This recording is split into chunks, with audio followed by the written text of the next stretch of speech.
Nation of Fit in 10, welcome to day 41. And if you've not booked your scan, please make sure you do, because they start tomorrow. This is our fourth check-in, www.calendly.com/fit-in-10. This is our fourth one. We got two more after this. All right, Martina posted some new recipes in the recipes channel as of recently. Over the last 5 days or 6 days, I think she posted 3 new recipes. I think there's 1 or 2 desserts in there, and then maybe a savory dish. So check it out. Her recipes are really, really good. And she is also a professional chef, so she knows what she's doing in the kitchen. All right, so I just want to come back to the question that I left with yesterday, and that was, I'm going to reread the question here, okay? Because this is a really, really important one. This person writes, I'm having a birthday party next week and another party event the following weekend that others are organizing for me. I'd like to decline food with as much grace as possible. I know people will be making things and I have shared that I am on a different diet, but I'd like to be prepared. Any thoughts on celebratory foods that could bring myself, that won't break my calories or my macros? Okay, so I'm gonna, as I said yesterday, to this person, treat yourself. If it's your birthday, go and treat yourself. Don't go crazy. Give yourself a meal, give yourself dessert, and allow yourself a drink, and just enjoy. All right, it's really going to be about the quantities here. That's really going to make the difference. As I mentioned yesterday, this person's been very good with their diet. They've been very consistent. So having one meal out of, I think maybe this person's had maybe just a few meals off, literally. So having another one over the course of 5 or 6 weeks is going to be okay. All right, that's reasonable. Now, including foods that you could bring that would be acceptable if you want to go that route, of course. There's always great things like fruit platters and proteins, especially meats. So like any kind of like barbecue chicken, right? Barbecue chicken drumsticks, barbecue breast, steaks. Protein is a great way to go because you can make some tasty proteins, right? Just with a little bit of marinade. And these are going to be highly satiating. Vegetables are another great way to go. Now you might say, come on, are you serious, vegetables? But if you can get a good dip, especially one that's, having a high-fat dip is going to be okay. Just obviously watch the amounts. And then we just want to make sure that the dip is in and of itself, it's got some good nutrients in there. It doesn't have a lot of additives in there that we don't want. So, getting some of these organic type salad dressings are a great way to go. Or even including some kind of cheese in there. All right. Obviously, desserts, we probably want to stay away from this. In this case, I would just treat yourself, as I mentioned. All right, this person writes, I'd love to learn more about muscle and muscle conditioning, adding weights while preventing injury, and maximizing movements for the most effectiveness. Okay, so these are very broad questions, and there's many avenues I can go down with this. Let me jump to adding weight. Okay, so regardless of what you're doing in the gym, the understanding is when you do a movement that you are going to do it in such a way that it doesn't matter what weight you use, your mechanics and your form and your control are always going to be consistent. So the idea is here, if we say, okay, you're going to do 15 reps with this, the idea is that we would use a weight where we are getting close to failure, okay? Maybe not reaching failure at 15 reps, but maybe getting close to that without the form breaking down, all right? And then basically we go within reason, as heavy as we can or close to that. And through time, you know, especially if we push a little bit more of that overload, if we push towards the end range with a weight that's going to be really challenging, in this case, let's say for 15 reps,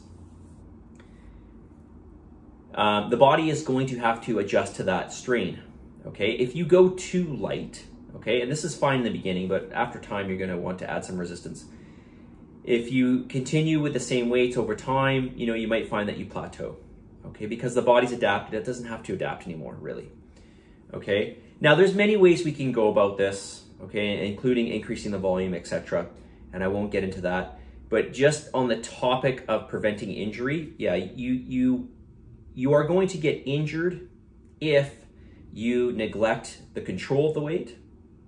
Okay, so this would be, you know, along the lines of tempo, right? How the weight is moving. Your form. So how you're holding yourself, and then the mechanics of the movement. All right, so we want to make sure we have all those down. If we have all those down and we're able to maintain that, the weight doesn't matter. I mean, obviously the weight at some point is going to break down your form if it gets heavy enough, because you're not going to be able to do it. So long as you can maintain those three things, you're going to be okay. The chances of you being injured are very, very minimal. Okay.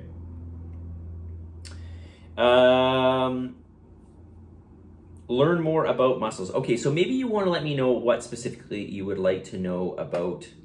I'm assuming you're talking about skeletal muscle.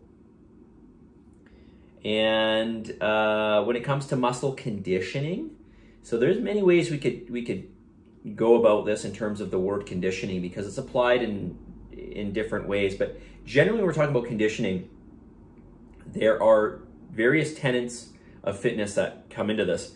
Ultimately, when people think about conditioning, they're thinking about things like stamina and cardiovascular conditioning, and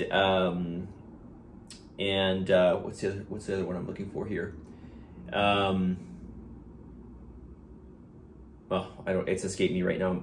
Excuse me. I didn't obviously read this and prepare for this. But there are some other factors of fitness that will play into this, right? So there are things like you know, coordination and balance, etc., that are going to be part of this conditioning aspect, depending on what kind of conditioning we're trying to look for, right? Usually conditioning is often associated with sports. So in this case, you know, you might be, like, for example, if you played sports, you may have done some calisthenics, right? So different movements across a track or a field, perhaps. And this could involve, you know, movements that are focused towards agility. I mean, nothing is solely one fitness component, right?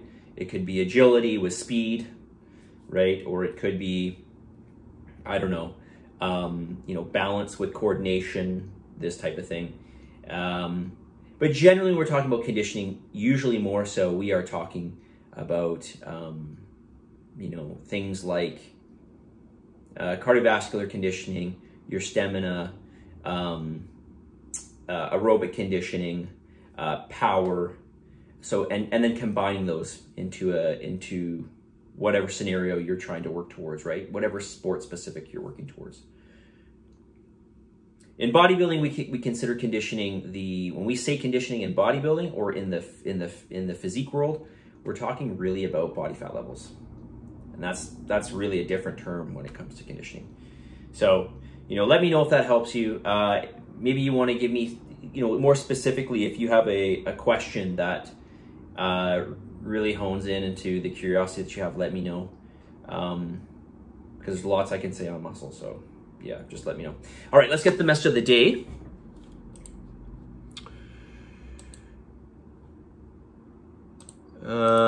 Where is my message of the day on this day 41? We are almost at 6 weeks, if you can believe that. 6 weeks.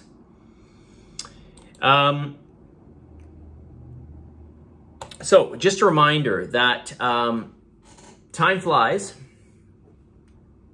but you are the pilot. Time flies, and you are the pilot. Excuse me. You have full control over. I mean, with reason here, obviously, you have full control over the choices that you make in your life, and the choices will often dictate exactly what's going to happen. So, barring obviously things that we might consider out of our control, most things are within our control. And these include the choices that we make every day, right? So while this challenge is flying by, as I mentioned, we're almost through 6 weeks. We're almost in the final 4 weeks of this challenge. I just want to remind you that you have the choice you have the capability to make the choice to go in whatever direction you want to go. It's not easy. It's certainly not a judgment call. It's just a fact that we want to remind ourselves, right? So make sure you set yourself up for success by planning your life out, right? Planning out your workouts, planning out your food prep, etc., and making things happen. Okay? If you have a hard time with cardio or exercise, do it first thing in the morning, or food prep for that matter. Do it first thing in the morning when you wake up. Just wake up and literally make it like one of your very first priorities. Positive energy, positive vibes, believe in yourself, for the love of God, give some gratitude, and I'll talk to you all tomorrow.